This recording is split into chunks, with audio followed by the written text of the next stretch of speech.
Hello everybody and welcome to Bully Proof. I am Marilise de Villiers. I'm a mindset and performance coach, a best-selling author and a tech and cybersecurity executive. The role of Bully Proof is to shine a spotlight on workplace bullying, and it is also the subject of my book, Roar, How to Tame the Bully Inside and Out. Workplace bullying is a silent epidemic in our workplaces today. And there is always a toxic trio present. So the bully, the victim, and the organizational culture, which allows the bullying to happen in the first place. All three parties have to take personal ownership for their actions or their inaction. Unfortunately, most bullies cannot take responsibility for their actions, which leaves the target or the victim and the workplace culture, typically our leaders and HR, to deal with the fallout. That is why here at Bully Proof, we have a two-pronged approach. We help individuals find their roar by taking back their personal power and turn their thoughts, their feelings, their words and their actions into their four superpowers. We also help leaders and HR find the organization's roar by creating safe and inclusive spaces where everybody can speak up, where everybody can show up as their best selves every day. Today, we are going to talk about the superpower of effective communication. I'm going to jump over to Zoom now to introduce my guest for today. See you soon. So today we are going to talk about the superpower of effective communication. And I'm absolutely delighted to welcome Christian Espinosa. Christian is a fellow certified high performance coach. We met in 2019 in Arizona, in Scottsdale, Arizona, where we did our training to become high performance coaches. He's also a cybersecurity colleague and a dear friend. Hi, Christian, welcome. Hi, thanks for having me. So amazing to have you with me today. So let me just tell you a little bit about Christian, everyone. So he's the founder and CEO of Alpine Security. He's a cybersecurity engineer, a certified high performance coach, professor and lover of heavy metal and spicy food. He's also an Air Force veteran and Ironman triathlete. He used to value being the smartest guy in the room, only to realize that his greatest contribution to the fight against cybercrime is his ability to bring awareness to the issues through effective communication. I love it, absolutely love it. This is where we share that passion, Christian, in the cybersecurity world. And I'm so excited that you and I are going to dive deep into this today, because you've also developed a methodology called Secure Methodology, which is helping people go from being the smartest person in the room to actually becoming the best leaders in their field. And your book is basically launched literally yesterday, wasn't it? That's correct. Yeah, yesterday. Amazing. So Christian's book, The Smartest Person in the Room, has just been published. So massive congratulations. Thank you. Right, Christian. So I'm going to dive straight in and I'm going to ask you to tell our viewers a little bit more about you and your personal story. Sure. I'll kind of start at the beginning a little bit and tie it to why I wrote the book. So for my personal story, I grew up very poor with a drug addicted mother, single. I didn't have a father figure. I don't know my real father. And I grew up in Arkansas, and because my life was very chaotic, we were very poor. We were on like welfare, food stamps, WIC, which is where you get government cheese and things like that. I craved certainty and significance. There's like these 6 human needs, and those are the 2 that I craved the most because I didn't have certainty growing up. And I thought, since I couldn't rely on my mother or the adults in my life, I just sort of figured that, you know what, the way around this is to be the best I can at everything and not rely on anybody else. So that, served me fairly well for a lot of my career. I was very motivated to get out of my situation in Arkansas. I went to the Air Force Academy, and I still clung pretty tightly to that certainty and significance. And then, and that propelled me pretty high in my career. You know, I became a VP of a company. I was a Department of Defense contractor. Did freelance work for 5 or 6 years, and then when I started my company, Alpine Security, in 2014, I realized that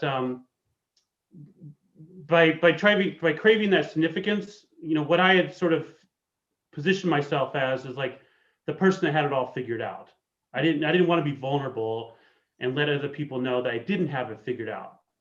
But when I started my business and entrepreneurship, and you know, growing a cybersecurity company or any business in general is very challenging, and I didn't have it figured out. So it kind of brought home a couple points that, you know, my crave for significance wasn't serving me any longer. I needed to look more for connection, and get help from other people, because I was responsible for everything in my business, and if something wasn't going right, I had to figure it out. So I had to do something a little bit differently, and it was like really my journey of sort of transforming from, you know, valuing certainty and significance to being okay with uncertainty, and valuing, you know, connection, and more so than significance.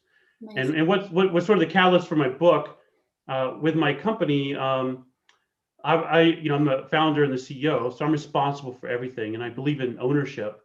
And we had a meeting one day where one of my staff members was debriefing me on how a penetration testing review session with a client. That's like an ethical hacking review session. And my staff member kept telling me that the client just didn't get it.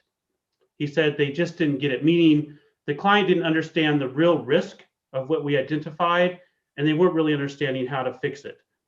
And for some reason, and I heard this my whole career, for some reason, this really like hit me differently this time, maybe because I needed to do something about it, or maybe because I started thinking, well, this is my client.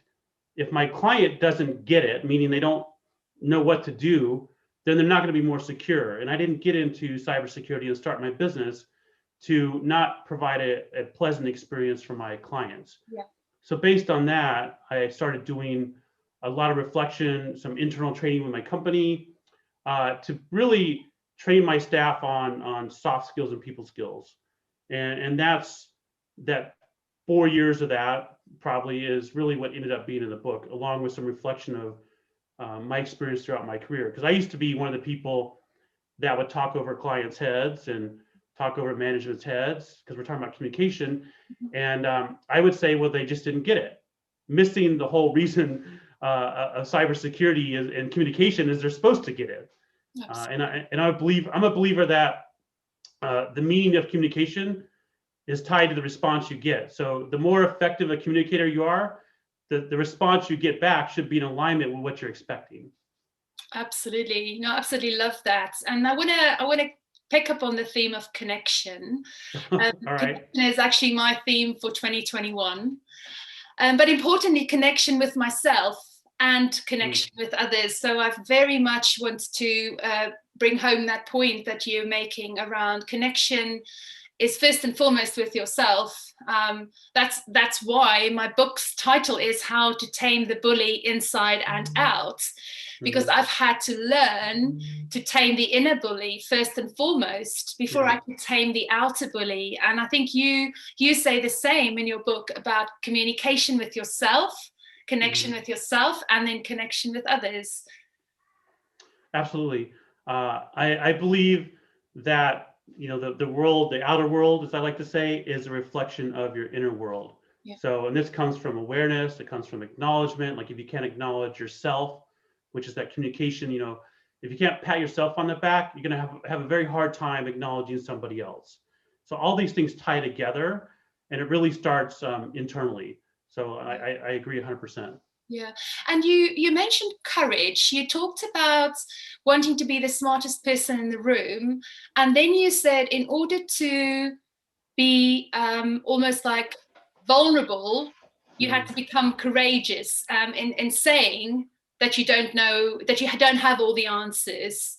So when did you sort of realize that sort of connection, you made that connection about courage, that it actually was courageous to put your hand up and say, I don't have all the answers, as opposed to pretending that you do? Yeah, probably shortly after I started my business. This has been a journey of, and it still is, it's always a journey of transformation. Yeah. I joined a couple like peer groups for CEOs, fellow owners and CEOs of businesses. And I would go to those groups and I would, kind of pretend like I had it figured out for fear of being judged, really. I didn't want to say, I don't know how to, do better on, accounts receivable or whatever the topic was, for fear of them kind of making me feel stupid, right? And I think this is, as humans, we always fear this. But the reality is, if I don't ask the question or don't be vulnerable or say I don't know, I'm never going to get help. I'm going to struggle the whole time. So I'm never going to get to the next level. And it did take courage to sort of like flip that script, instead of like, kind of acting like I have it all figured out, to ask for that help.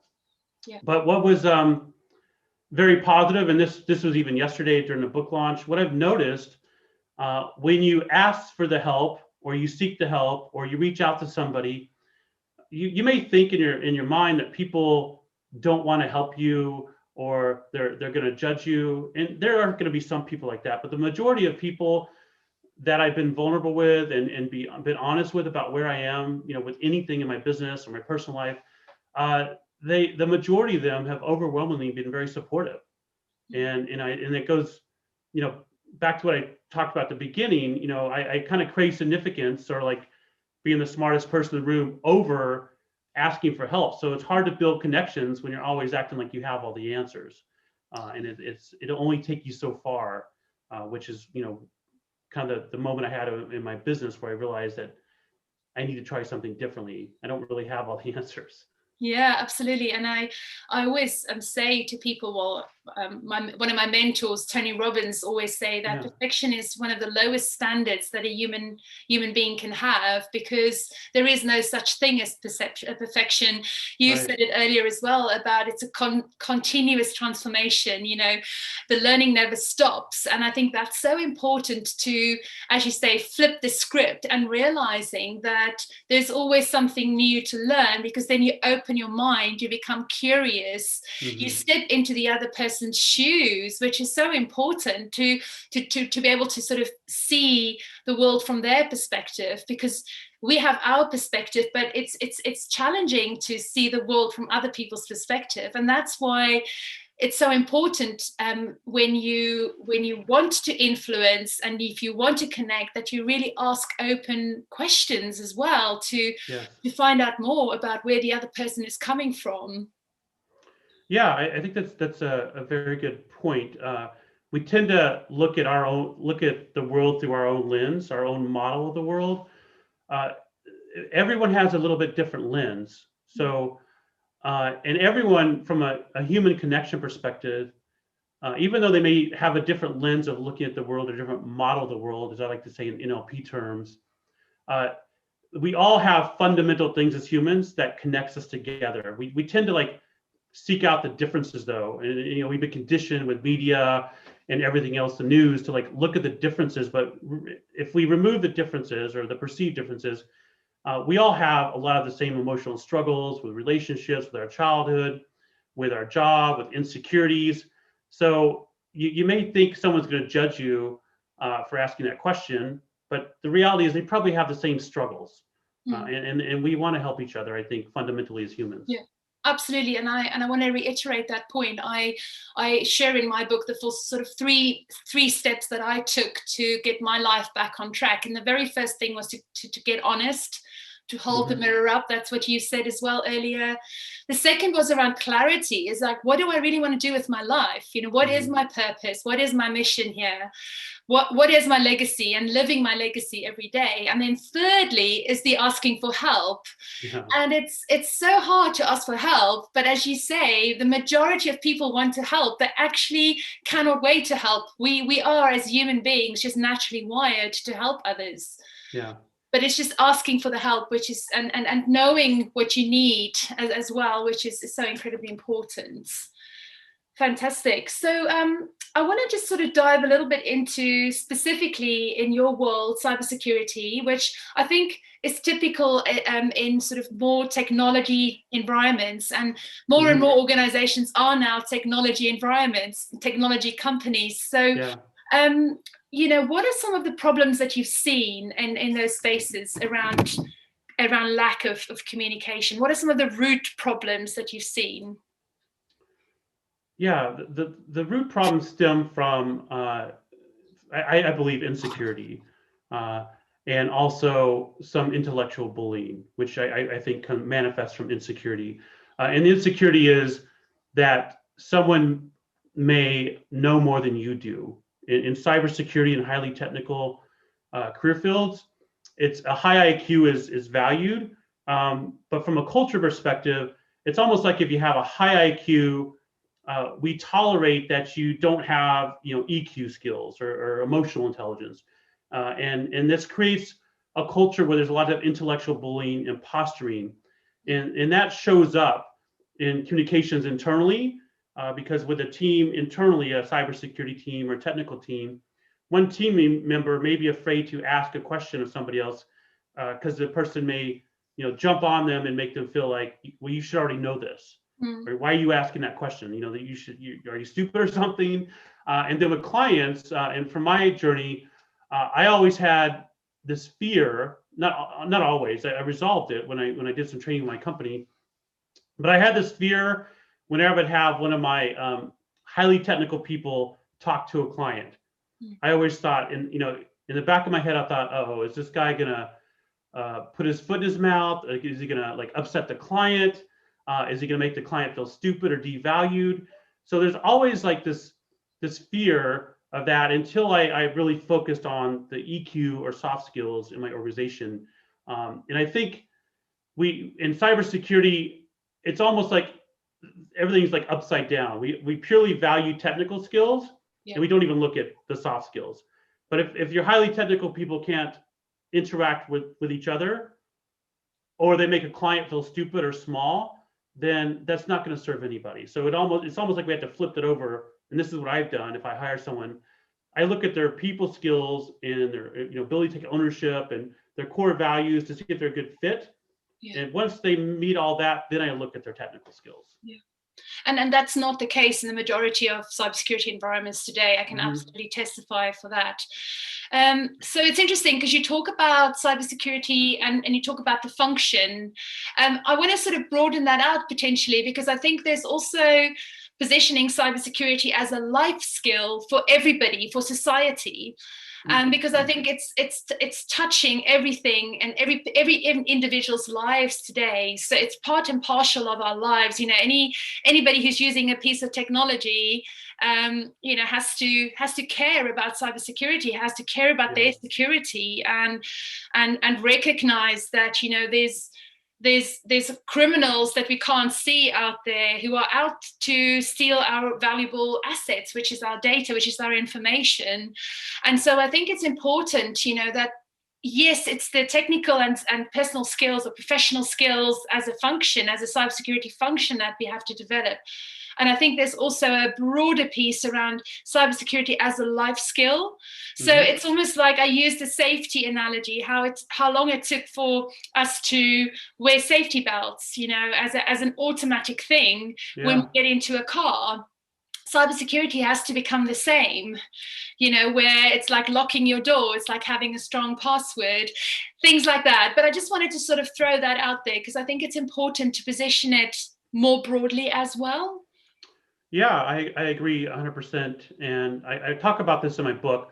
People want to feel significant. And one way to feel significant is to be part of like an elite group or subculture. In cybersecurity, a lot of people want to be in the cybersecurity subculture. And part of a subculture is having like your own language, your own rituals. So it's almost like this need to be in a subculture for something that affects everybody is causing a lot of the problems, because if you're part of this cybersecurity subculture, you have to know all these acronyms, you speak a certain way, some sentences don't even have real words in them. And it's almost like you can recognize a fellow cybersecurity person because they speak the same language, but the reality is everybody is impacted by cybersecurity today. So yes, that need to be in the subculture doesn't serve the greater good, because it's restricting other people's ability to understand the risk really of the cybersecurity. And I absolutely love that, because I feel like it's coming back to what you said earlier about it stems from insecurity. So a lot of what I've seen, I call that subculture, we're special. So we think we're special, and actually we're not. Let's just face it, we're not. And as I say, it's not serving the greater good to come from that ego-based intention, right? So we've got to really move beyond that and looking at who are we impacting, how are we actually making the world a safer and a more secure place. And so I absolutely love that positioning. Yeah, and the thing is, a lot of people in cybersecurity forget that cybersecurity is a support industry. It would not exist without businesses in other industries or technology. So, if you just take a step back and look at what the role is of cybersecurity, is to really help a business do whatever they're doing, producing widgets, serving healthcare, do it well but securely. Absolutely. And so I was just going to take an extract from your book where you write, it's the people and their egos at the nexus of the industry's failings, not the other way around. So I mean, we've kind of talked about that now. We've talked about how that ego-based sort of decision-making intention sits at the heart of most of the problems, right? Yeah, and the ego, our ego basically protects what we've created as our identity. And if we want to be known for being really smart, then our ego is going to protect that at pretty much all costs. So we're going to do that intellectual bullying, the posturing. We're not going to ask open-ended questions. We're not going to act so curious because we might fear we're going to be judged. So, and I say in my book, your ego is not your amigo. Because if you can have the awareness that when you're talking to somebody or you're in a scenario, that your ego is probably going to show up, and if you can just step back and think, oh, this is my ego, and I need to have the awareness and the ability to step back and do something about it. And I think that would help with communication a lot in cybersecurity and in general with relationships or anything. Yes, and I think you've said the key word there is awareness. Yes. Because it really starts with awareness and checking that conversation that you're having, and where's that conversation coming from, and really tapping into what is my belief, what is my perception here, and is it actually the truth? Because it's not only a lot of the times when we have difficult conversations, it's almost like we approach the difficult conversation to prove that someone else was wrong. So you almost go into the conversation in combative mode, and you don't actually take that step back, and that you don't necessarily check in with yourself and have that awareness of what is my role, what is my contribution in the dynamic of this interaction, of this relationship. Yeah, that's perfect. I like to say we tend to listen for agreement rather than insight, which is what you said there. And we also have these triggers that, if you go into a difficult conversation, part of the awareness is realizing that you have these patterns and everybody has them. And I talk about this in the book, where somebody says something, you automatically start running this program in your mind, and you start doing things and your emotions start coming up a certain way. And it's almost like you can't help it. But if you have the awareness, you can realize, wait a minute, if my partner says this or my boss says this, I typically do this. Maybe I should do a pattern interrupt there.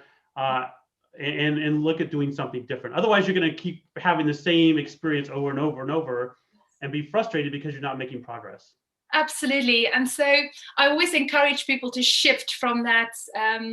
There's sort of three different types of conversations. There's the what happened conversation, there's the feelings conversation. So someone's hurt your feelings and you want to sort of make them known, make this the fact known of how the person made you feel. And then there's also the identity conversation where someone has bruised your identity. So all three of those types of conversations. So the what if conversation, the as I say, what is the second one? I forget. I've just said the second one, which was about, okay, so we've got the identity conversation, we've got the what happened conversation, and my mind has just gone blank. I can't even remember what I said 2 seconds ago. Anyway, those three conversations, what we want to do is we want to move into a learning conversation. Yes. And the learning conversation is all about knowing, being curious, going in with that open mind and wanting to ask questions and wanting to know different perspectives and different, positionings where people are coming from. Yeah, it's the listening for the insight. So you understand absolutely.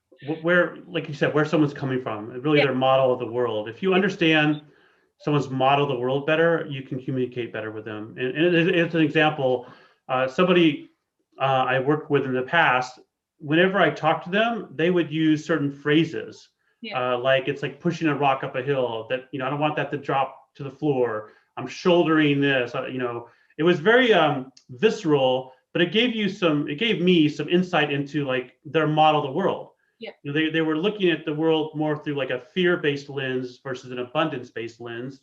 So when I was communicating with them, I have to keep that in mind. Otherwise, if I didn't alter how I communicated, I wouldn't get a response that I was looking for. Yes. No, that's very, I think my experience has been similar, and it's interesting sometimes to navigate the conversations is can be quite challenging because you are constantly flexing your style, and that can be exhausting as well.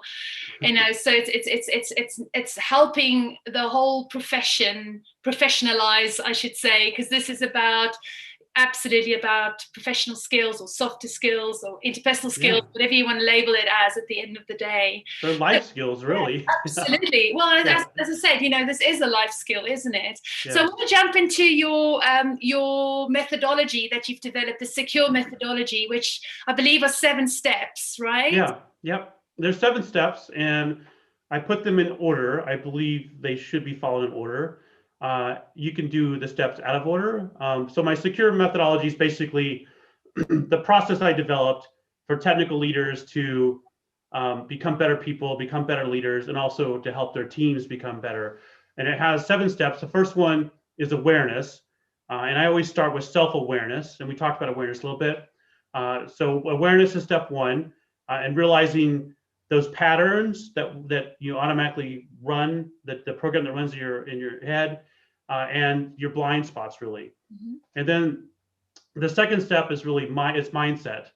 If you have like a fixed mindset, meaning you believe you can't learn soft skills, or you're not just good with people, or you're not this or you're not that, or you take any feedback as criticism, then the methodology is probably not for you. You need to have a growth mindset, really. And the third one is acknowledgement. And this is, we talk a lot about self-talk. With acknowledgement, a lot of cybersecurity professionals have worked really hard to get where they are, for instance. A lot of us have worked really hard to get where we are, including me. And even yesterday, I launched my book, and I made bestseller in like 3 categories. But instead of like acknowledging myself, I still struggle with this. I'm like, okay, now I want to make bestseller in all of Amazon. So, but instead of like just taking a moment and saying, okay, I actually did something pretty cool, and patting myself on the back, I look for something else, right? So it's important to acknowledge yourself before you can acknowledge others. The 4th step, which you already talked about, is communication. Communication is a massive topic, and in cybersecurity, we'd like to have that subculture vernacular, though. We like to talk like geek speak or robot talk or lead speak, and nobody else understands it, which if you're trying to get a budget from the board of directors and they don't know what you're talking about, it's not very effective. Or if you're trying to get a client to improve their cybersecurity, it's not very effective. And then the fifth step is monotasking. I think in our world, we do too much multitasking. And we talk a lot about communication skills and connection. And what I've noticed is a lot of people, even when they're talking to somebody, they're on their phone, they're not really paying attention, they're thinking about something else. And it's hard to listen for the insight if you're not really present. Yeah. So monotasking in terms of that, also in terms of how you do your work. And then empathy is step 6. So having some cognitive empathy versus effective empathy. I talk about the differences in the book, but you don't have to feel the same thing somebody else is feeling, which is effective empathy. But we have to have the awareness to know that what someone is going through, it may be difficult for them. So that may be altering their behavior, and we should maybe approach the scenario a little bit differently. And then the 7th step is Kaizen, which is constant and never-ending improvement. Some people say "can I?" It's just a cool Japanese word for like continuous improvement, basically. Amazing. I love Give it. me these steps. It's a journey, right? Yes. You're not going to master them overnight, and you probably never master them. There's always something more to learn about acknowledgement or about empathy or anything. Absolutely. And what I love about that is it's you've given it a cybersecurity lens, but it applies across the board. So any leader, any business leader out there, any person, because we're all leaders, right? Yeah. You should all read Christian's book, everybody. So we'll post the link in the show notes and down below, and so you can please go get your copy. Until when are you still running the promotion? It runs until Sunday. Amazing. Okay, and you can get the copy for, I think in UK pounds it's 99p, or it's even less than that, but it's less than £1, less than $1 for sure. So that's for the Kindle version. It's 99 cents for the launch week, basically. Amazing. And it is an amazing book, everybody. It's wonderful, absolutely wonderful. So Christian, where can people get in touch with you? Where can they find you? Yeah, my website's probably the best spot. It's www.christianespinoza.com, and I'm also on social media as well. Amazing. Well, listen, if you had sort of one piece of advice to your 20-year-old self, what piece of advice would you give yourself? I would give myself the advice to ask for help sooner, or be a little bit vulnerable sooner. I think I would be much further along if I had opened up and made more connections and better relationships and worked collectively with other people versus solo. I did a lot of things solo because I thought it was like me against the world, sort of an attitude growing up. But it's not me against the world. We're all in this together. And if I would have built connections and got help sooner, I think I would be further along. Yeah. I totally sort of second that. We're all in this together. Mm-hmm. And I would add to that we are all stronger together. Absolutely. And I think that's so powerful. So yeah, no, I mean, I can chat to you all day, and I'm just looking forward to the day where we can actually physically meet up again. Yeah. In some sunny place in the world, which would be amazing. That would be nice. But in the meantime, we'll just carry on. Please carry on what you're doing. An amazing work that you're doing, especially in the cybersecurity space. It's so needed. So please keep going, don't stop. And I look forward to seeing what you're doing next.